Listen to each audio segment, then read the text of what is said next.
It was supposed to be a simple request, one that any loving parent would eagerly embrace. But when Jane asked her parents for help during a life-threatening surgery, something unimaginable happened. Instead of rushing to her side, they brushed her off, choosing their vacation over the care of their own grandchildren. In that moment, Jane realized the shocking truth. She had been nothing more than a tool to them, and now, in her darkest hour, they had turned their backs. With her life on the line and no one to trust, Jane had to make a decision that would change everything. What happens when you finally realize the people you've sacrificed for your entire life have never truly cared for you?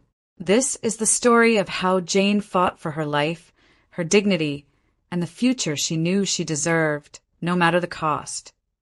Jane had always been the reliable one in her family, the one who picked up the pieces when things fell apart.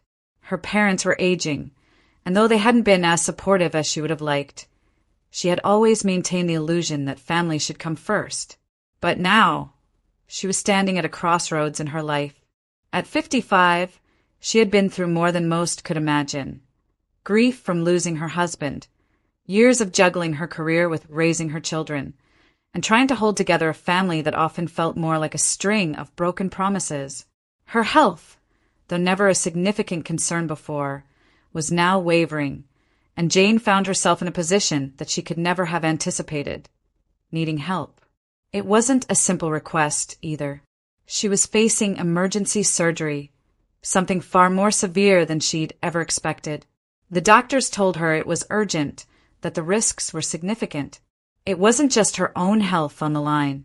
If she didn't come through this, she knew her grandchildren would be left in a world of uncertainty. With no immediate family nearby, she needed her parents to step up just for a little while. They had always been there in the background, but now the time had come for them to show that they cared. "Please, Mom, Dad, I need you," she had said, her voice trembling. The words were not easy for Jane to say, but as a mother and grandmother, she needed to believe that family would support each other when things fell apart. Her parents, however, responded not with concern, but with a cold, matter-of-fact refusal. "We've planned a vacation for months, Jane. You can't just expect us to drop everything for your problems," her mother had snapped over the phone. The words hit Jane like a physical blow. How could they possibly prioritize a vacation, something as frivolous as that, over her life and the care of their own grandchildren? The pain in Jane's chest wasn't just from the surgery.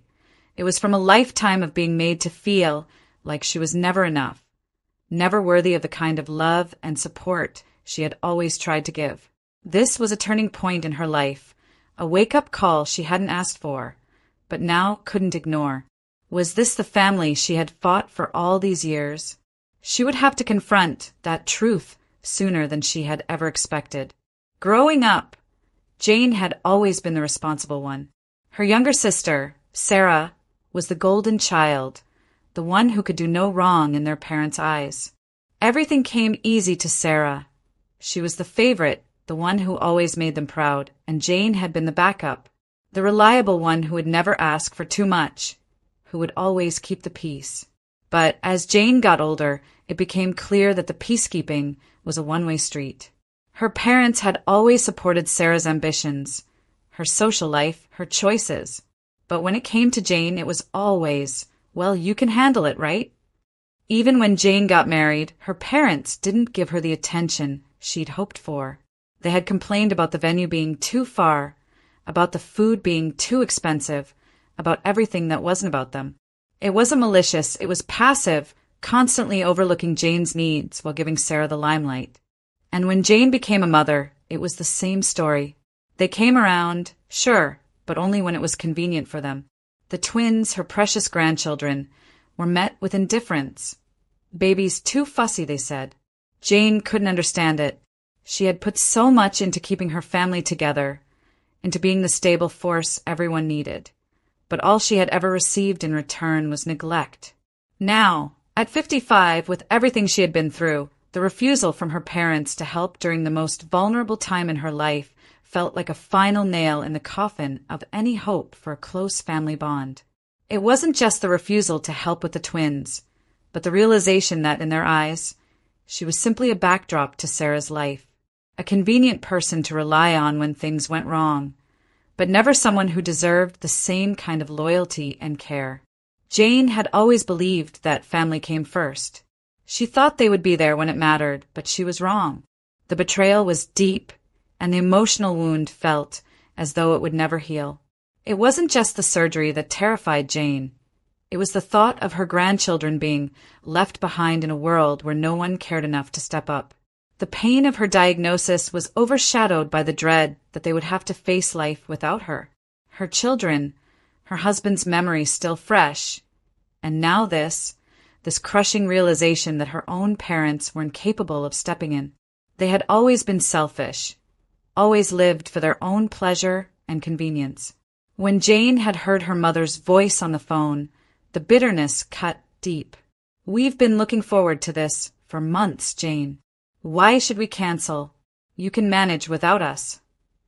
Jane's mother's voice had been cold, indifferent, as though she was talking about something trivial, like a dinner reservation. But this wasn't trivial. This was life and death.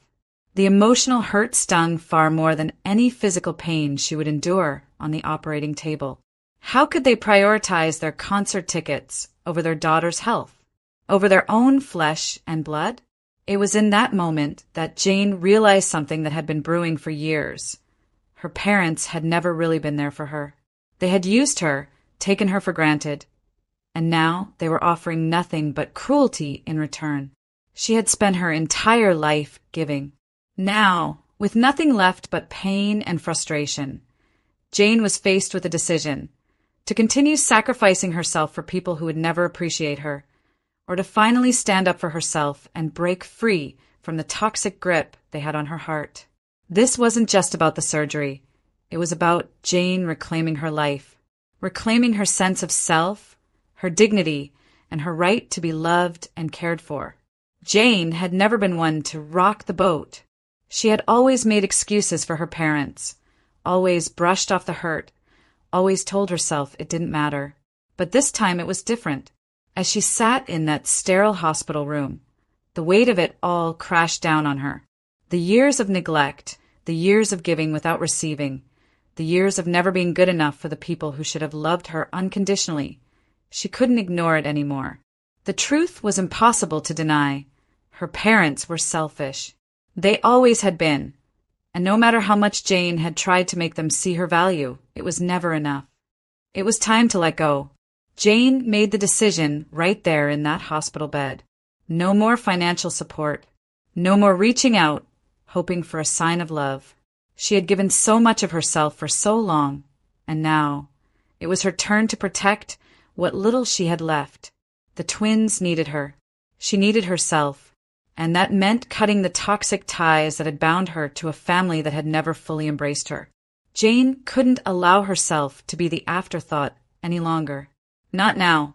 Not ever again. Her message was clear. I will no longer be your safety net. You must figure out your own life, just as I have to figure out mine. It was the hardest thing she had ever done, but Jane knew that it was the only way she could move forward, free from the burden of guilt that had held her captive for so long. The choice to cut ties was painful, but it was necessary. And in that pain, something surprising happened. Jane began to heal. The moment she made that decision, she started to feel stronger. She felt the chains of obligation and resentment begin to break away. For the first time in years, she felt like she had control over her own life. The fear that consumed Jane as they wheeled her into surgery was not just about the procedure itself. It was the fear of leaving her grandchildren in the care of people who wouldn't prioritize their safety or well-being. She had already seen what her parents were capable of. They had chosen their comfort over her health. They had chosen their vacation over their grandchildren. And now, Jane feared they would choose their selfish desires over her children once more. As the anesthesia took hold and Jane drifted in and out of consciousness, the fear of leaving her grandchildren without a loving caregiver was overwhelming. What if something went wrong? What if she didn't wake up? Would her parents step in then? Would they finally see the importance of family? Or would they just continue to live in their bubble of denial, blind to the needs of those around them? Jane didn't know the answer, but she knew one thing. This surgery wasn't just about saving her life. It was about changing the course of her future. It was about setting the stage for a life where she didn't have to beg for the love and care she deserved. She wasn't just fighting for survival on the operating table.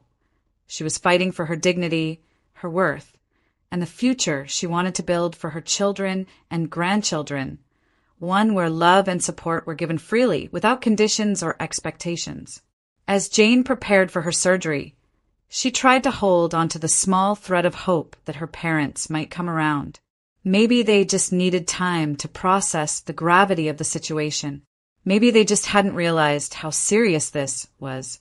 She tried to rationalize it, but when the phone rang and she heard her mother's voice again, that hope shattered. "You're being dramatic, Jane," her mother said, her voice laced with annoyance. "You think we're going to cancel our plans for you? This is ridiculous. You'll be fine and the kids will manage. Stop making such a fuss." Every word felt like a slap in the face. Jane's heart sank. She wasn't asking for a favor. She was asking for love, for the basic decency of having her parents step up in her time of need. She had always put them first, even when they didn't deserve it. She had bent over backwards to please them, to be their dutiful daughter.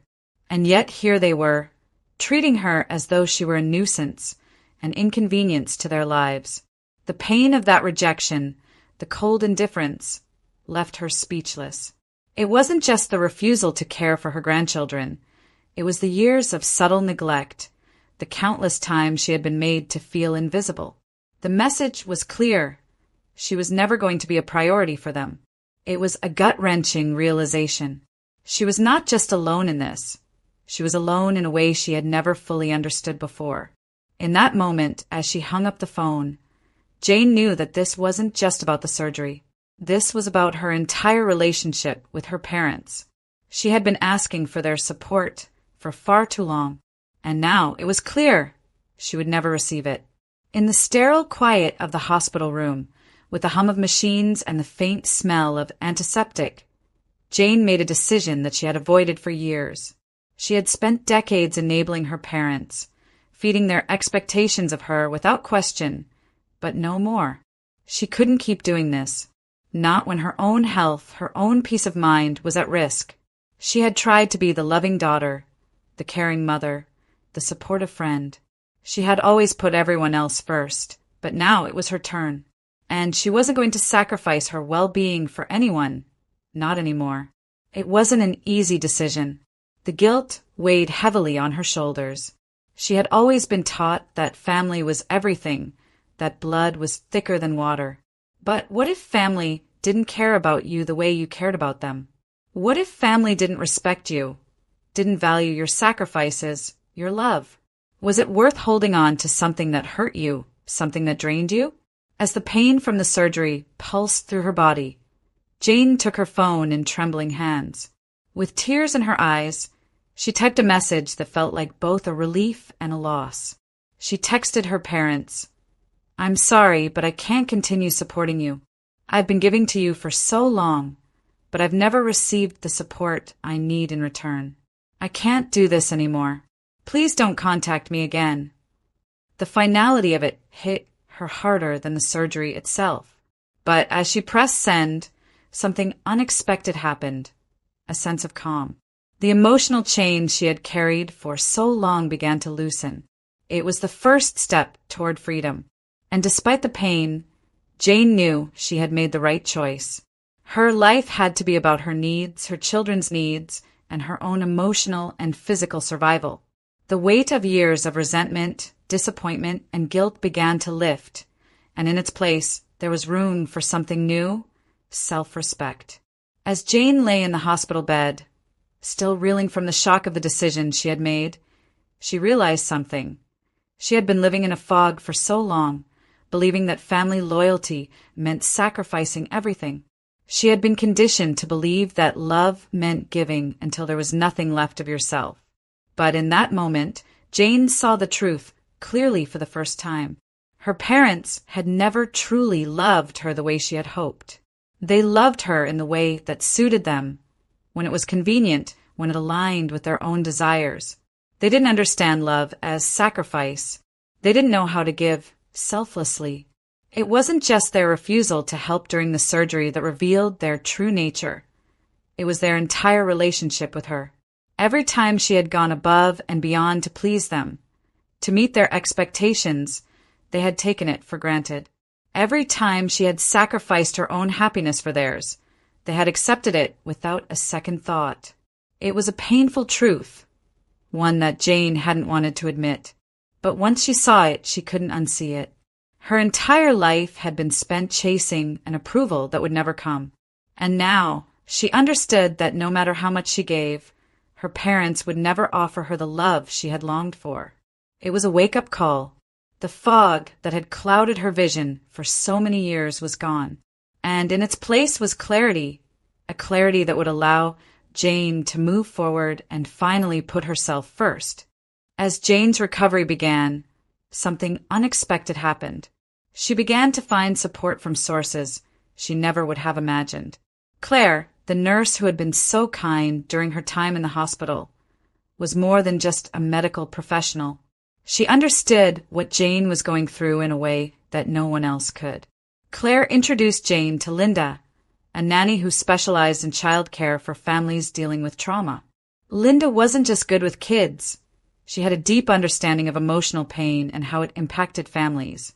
She offered her help with no strings attached, a stark contrast to the transactional relationship Jane had always experienced with her parents. The decision to trust Linda wasn't easy. After everything she had been through, Jane was hesitant to let anyone into her life. But Linda quickly became more than just a caregiver for the twins. She became a pillar of emotional support, someone who saw Jane for who she truly was, a strong, resilient woman who had been through more than most could bear. It was Linda's kindness, her genuine care, that began to heal some of the wounds Jane had carried for so long.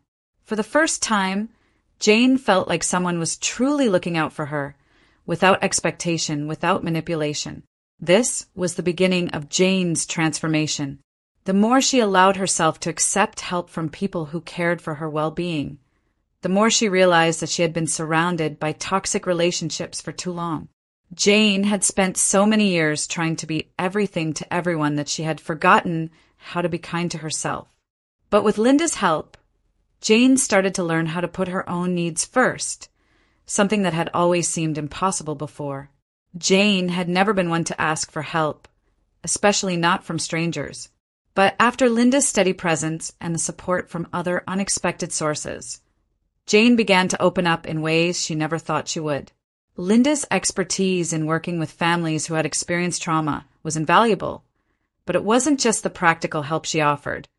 It was the emotional support that truly made a difference. Linda helped Jane navigate the complexities of her feelings toward her parents, offering a new perspective on how to manage the grief, the anger, and the disappointment she had carried for so many years. She explained that sometimes letting go wasn't about being bitter or angry. It was about making space for healthier relationships and creating boundaries that allowed you to grow. Jane had always felt that to love someone meant to give without limit. But Linda taught her that love, especially self-love, meant knowing when to stop giving and when to start receiving. With Linda's support, Jane started to envision a life where she didn't have to rely on her parents for validation or approval. She could build a life where she was the one who decided what was best for her, not the people who had treated her like an afterthought. For the first time, Jane began to see a future for herself that was full of hope, independence, and the kind of love that came from mutual respect. She wasn't just recovering from surgery. She was recovering from a lifetime of emotional neglect and reclaiming her right to live on her own terms. Recovery wasn't just about physical healing for Jane. It was about mending the deep emotional scars that had shaped her entire life. The surgery had been successful, but the emotional toll of her parents' rejection had left its mark on her spirit. She had always assumed that family was supposed to be the safety net, the place where you found unconditional love and support. But for Jane, that safety net had been ripped away, leaving her to navigate her healing alone. The days following the surgery were long and painful. The physical discomfort of the incision, the exhaustion from the anesthesia, and the overwhelming responsibility of caring for her grandchildren took everything out of her. But it wasn't just the physical pain that weighed on her. It was the overwhelming sense of loneliness. For the first time in her life, Jane had to confront the reality that her parents were never the support system she had hoped for. Linda, the nanny who had become an unexpected ally, was there every day, helping with the twins, taking care of the mundane chores that Jane could no longer manage. But even Linda couldn't fill the emptiness that Jane felt inside. She had hoped that the surgery would be a fresh start, but instead it only magnified her isolation. The constant calls from her parents, demanding money, complaining about their financial struggles, felt like a relentless reminder of everything she had tried to escape. Jane had cut ties with them, but the echoes of their manipulation still haunted her. But as the weeks passed, Jane began to find small pockets of peace. Each day, she regained a little more strength, physically and emotionally. She started to realize that healing wasn't a linear process. It wasn't something that could be fixed in an instant. It would take time, but with each passing day, she felt a little more capable of standing on her own. For the first time in her life, Jane didn't feel like she was running on empty. She was learning, slowly but surely, to fill her own cup first. As Jane continued her recovery, she kept receiving texts and voicemails from her parents, each one more desperate than the last. At first, they seemed to be concerned about her well-being, asking about the surgery, about how she was feeling. But Jane quickly saw through the facade. They weren't reaching out because they cared about her. They were reaching out because they needed something from her. The calls and texts were filled with complaints about their financial situation, demands for money, and passive-aggressive remarks about how Jane had abandoned them when they needed her most. The final straw came when her father sent a particularly chilling message. "If you don't send us money, we'll lose everything. Our house, our retirement, our future. You don't want that on your conscience, do you?" The message was manipulative, guilt-laden, and cold, as if Jane's entire worth was wrapped up in what she could provide for them. For a moment, Jane felt herself slipping back into the familiar cycle of guilt. She had spent so many years allowing her parents to control her emotions, to twist her sense of obligation into a tool for their own benefit. But then something shifted inside her. She realized that this wasn't about family anymore. This wasn't about helping those she loved. It was about being used and taken advantage of. She was done. She had made the decision to cut off her financial support for good, and nothing could change that. Jane sent a clear message to her parents. "I cannot and will not continue to carry this burden. I have to put my children and myself first." And with that, Jane's emotional shackles fell away. She realized in that painful moment that the more she allowed them to control her, the less room there was for her to heal, to grow, to live. This revelation was both freeing and painful, a shocking reminder of just how much of her life had been spent living for others at the expense of her own happiness. For Jane, the decision to stop financially supporting her parents was both liberating and terrifying. For years, she had sent them money each month, believing it was her duty as a daughter to help ease their financial struggles. Even after her husband's death, when she could barely keep her own life afloat, she continued to send them $2,500 a month to support their lifestyle. The weight of this financial responsibility had always been heavy, but Jane had never allowed herself to question whether it was fair or even sustainable. After all, they were her parents, and family was supposed to come first, right? But now, with her financial contributions cut off, Jane felt a wave of relief. The immediate financial burden she had carried for so long was gone, and she could finally breathe a little easier. She wasn't using her last reserves to support their lavish lifestyle choices she had never agreed with. Without the monthly drain on her finances, Jane realized that she could actually start saving, building an emergency fund for herself and her grandchildren, and even exploring things she had always dreamed of doing. Financial freedom was more than just the absence of bills. It was the freedom to make choices based on her own needs and desires. She could hire help when necessary, invest in her own well-being, and even begin to plan for a future that was not dictated by the financial demands of her parents. This newfound freedom opened doors she had long closed off, and for the first time in years, Jane saw a future that was hers to shape. She wasn't just surviving anymore. She was beginning to live again. Several months after Jane made the painful decision to sever ties with her parents, something unexpected happened. She received a letter from her mother. It was a handwritten letter, something Jane hadn't seen in years. At first, Jane thought it was a desperate plea for money, a last-ditch attempt to manipulate her into resuming her financial support. But as she opened the envelope and read the words, Jane's breath caught in her throat. "I've had time to reflect on my behavior," her mother wrote. "Watching you rebuild your life without our help has forced me to confront some painful truths about myself as a mother. I was jealous of your independence, your resilience. I resented that you didn't seem to need me the way I needed my own mother. But now I see that you did need me, just not in the ways I wanted to be needed. When you asked us to care for your grandchildren during your surgery, you were reaching out for help, and we failed you completely. I am deeply sorry." The apology was unexpected, and it took everything within Jane to keep from breaking down in tears.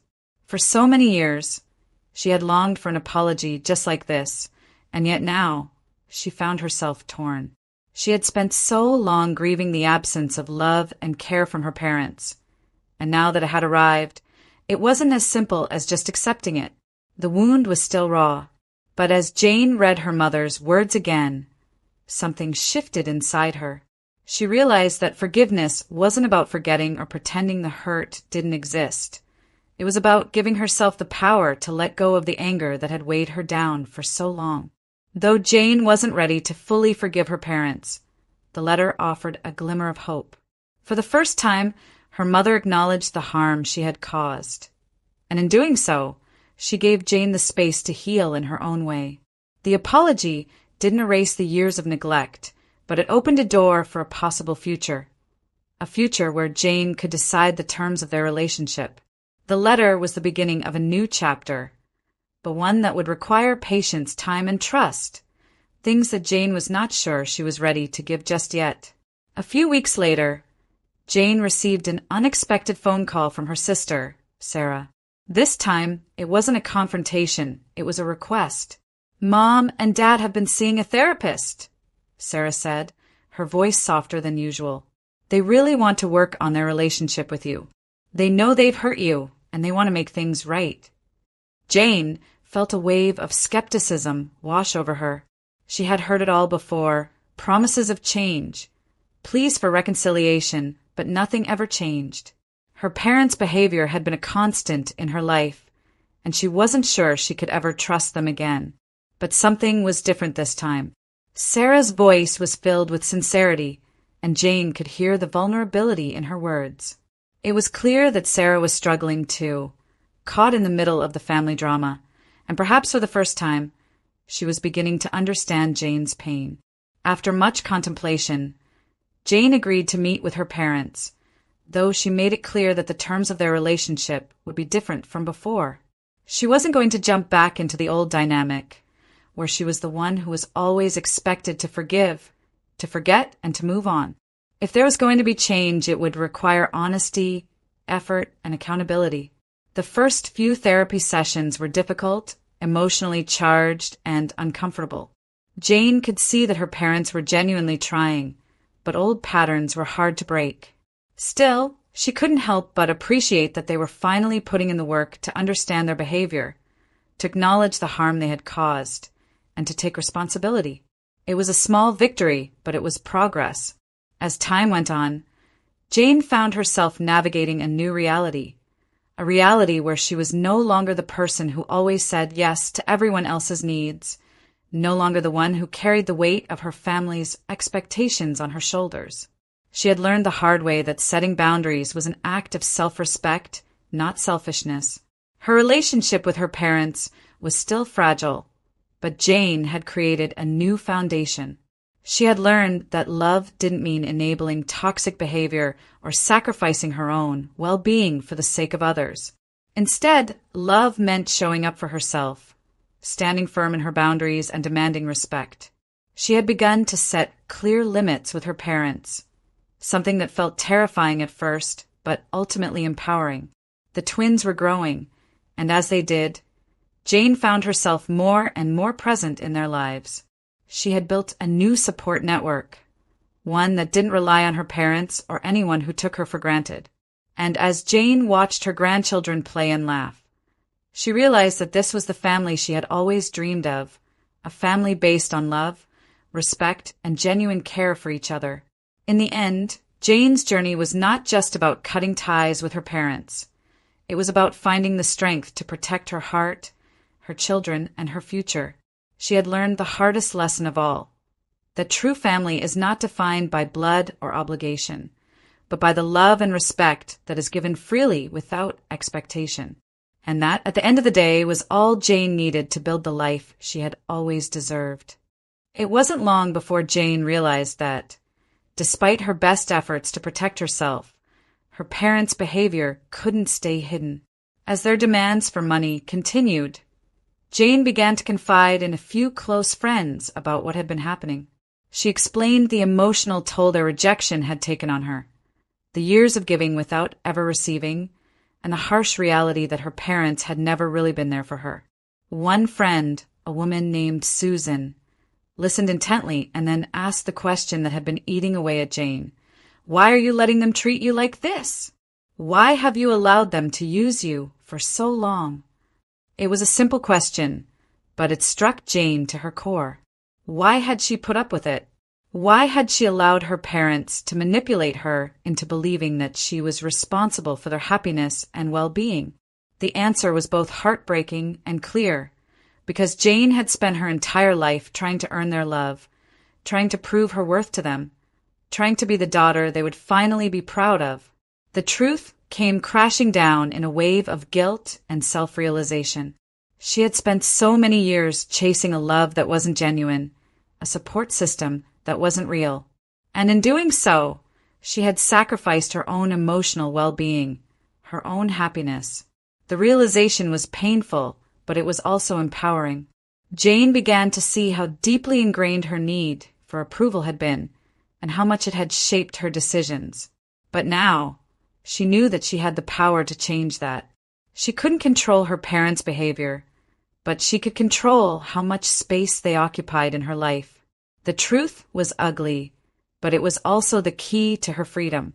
And Jane was ready to embrace that freedom, no matter the cost. When Jane's decision to cut ties with her parents became known, the fallout was immediate and intense. Some members of her extended family rallied around her, offering their support and expressing sympathy for the betrayal she had endured. Others, however, sided with her parents, accusing Jane of being selfish and unreasonable. It was clear that, for many, the idea of putting family first was an unquestioned rule, one that Jane's actions had disrupted. The emotional division in the family cut deeply.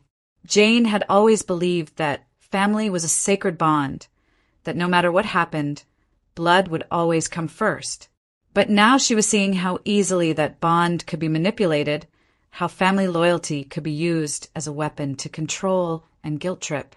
Her sister, Carol, who had always been the peacemaker, was particularly hurt by Jane's decision. She called Jane several times, pleading with her to reconsider. "You can't just walk away from Mom and Dad like that," Carol said, her voice filled with frustration. "They need you. They've always needed you." But Jane couldn't go back. She couldn't pretend that things were okay when they weren't. She couldn't ignore the years of emotional neglect and manipulation that had shaped her relationship with her parents. And though she loved her family, she knew that in order to heal, she needed to stop being the person everyone turned to when things went wrong. She needed to be the person who turned to herself for support. Carol's words stung, but Jane had reached the point where the guilt didn't have the same power over her. She couldn't keep sacrificing her own peace for the sake of others' comfort. It was time for her to build a life that was hers, one where she wasn't defined by the needs and expectations of others. The one person Jane had hoped would understand her decision was her younger sister, Sarah. But Sarah had always been the golden child, the one who never had to fight for attention or love. Jane had always been the one who was overlooked, who was expected to take on the burdens, without complaint.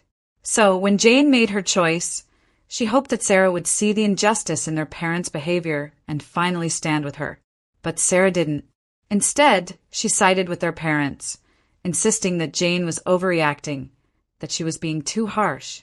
"Mom and Dad have always been there for you," Sarah argued, her voice tinged with defensiveness. "They helped you when you were going through hard times. You can't just throw them away like this." The betrayal from Sarah hit Jane harder than she could have anticipated. Sarah had always been the one who could do no wrong in their parents' eyes, and now she was playing the same role, blindly defending them, even at Jane's expense. It wasn't just about the money or the rejection. It was the realization that Sarah had never seen Jane for who she truly was. She had never understood the sacrifices Jane had made, the pain she had endured. Instead, Sarah had lived in a world where everything came easily, where family loyalty was just a given. For Jane, this was a wake-up call. She couldn't rely on anyone else for validation. Not her parents, not her sister. The emotional toll of the betrayal was overwhelming, but Jane knew one thing for certain. She was done sacrificing herself for the sake of others' expectations. As the days and weeks passed, Jane began to realize that healing was not just a physical process. It was a profound emotional transformation. The hardest part of the journey wasn't the surgery itself or even the aftermath of cutting ties with her parents. It was learning how to navigate the new terrain of her life without feeling the weight of guilt pressing down on her. She had spent years trying to be everything for everyone else, always putting others' needs ahead of her own, always believing that self-sacrifice was the hallmark of love. But now, as she adjusted to her new reality, Jane discovered a quiet strength within herself, a strength that didn't require her to bend, didn't require her to give more than she had to give. For the first time in her life, Jane found herself focusing on her own well-being. She had spent decades putting herself last, always thinking that the love she showed her parents and her family would be reciprocated. But now, in the aftermath of the surgery and the emotional fallout, Jane learned the invaluable lesson that self-preservation was not selfish. In fact, it was necessary. She began to spend more time with her grandchildren, building stronger, deeper connections with them, and began to rediscover what it meant to nurture her own soul. Each moment of self-care, whether it was going for a walk, spending time in her garden, or simply sitting quietly with a cup of tea, felt like a victory. Jane didn't have to ask for permission to put herself first anymore. Her self-worth no longer hinged on the approval of people who had never fully valued her. She realized that self-care wasn't just a luxury. It was a way to survive and thrive. This new mindset wasn't always easy to embrace, especially when guilt and old patterns crept in. But with each passing day, Jane became more confident in her choices. Her healing journey wasn't just about recovering from surgery. It was about reclaiming her power, her dignity, and her life.